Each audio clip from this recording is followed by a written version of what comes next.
পেহেলগ্রামের মর্মান্তিক দুর্ঘটনায় ক্ষতিগ্রস্ত পরিবারজনদের পাশে এসে দাঁড়িয়েছে এলআইসি।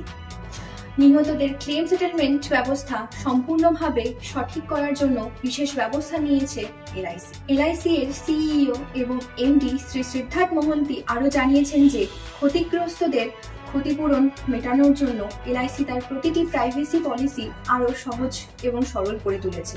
সরকারি নথিপত্র থাকলে তবেই সেই ক্ষতিপূরণ গ্রহণযোগ্য হবে বলে দাবি এলআইসি।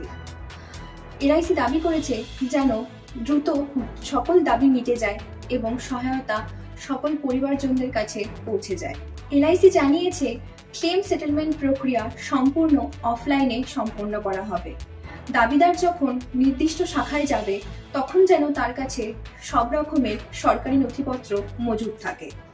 দাবি প্রক্রিয়া শুরু করতে হলে যা করতে হবে, প্রথমত এলআইসি এর সংশ্লিষ্ট শাখাকে লিখিতভাবে জানাতে হবে, যেখানে পলিসি নম্বর, মৃত্যুর তারিখ এবং মৃত্যুর কারণ উল্লেখ থাকবে।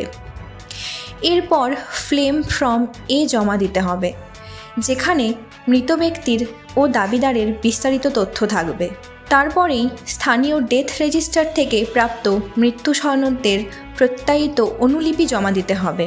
মূল পলিসি ডকুমেন্ট এবং মৃত ও দাবিদারদের বয়সের প্রমাণপত্র, যেমন আধার কার্ড বা প্যান কার্ড বা ভোটার কার্ড জমা দিতে হবে।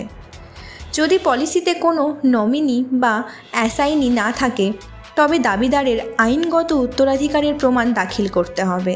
দাবির অর্থ পাওয়ার জন্য দাবিদারকে ব্যাংকের তথ্যসহ এনইএফটি ফর্ম, বাতিল চেক বা ব্যাংক পাসবুকের কপি জমা দিতে হবে।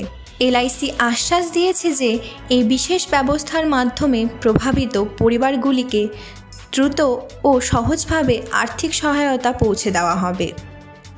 সহযোগিতার জন্য কাছের এলআইসি শাখায় যোগাযোগ করার কথা বলা হয়েছে এবং কল করতে বলা হয়েছে 02268276827 এই নম্বরে।